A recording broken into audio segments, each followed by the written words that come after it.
Hey everyone. Email is still one of the highest ROI channels for Shopify stores.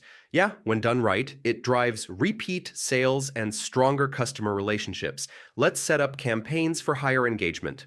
First, log into Shopify admin and go to marketing, then email. Click create campaign. Select a template that matches your goal, promotion, announcement, or newsletter. Your subject line is everything. I mean, keep it short, clear, and curiosity driven. Use customer names and dynamic content. Yeah, personalization increases opens and clicks. Avoid clutter.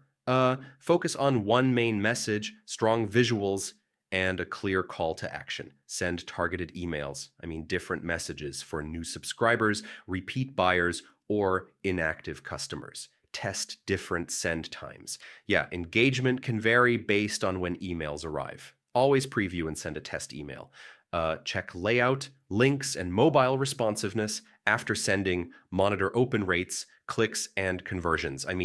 Data helps you improve every campaign, and that's it.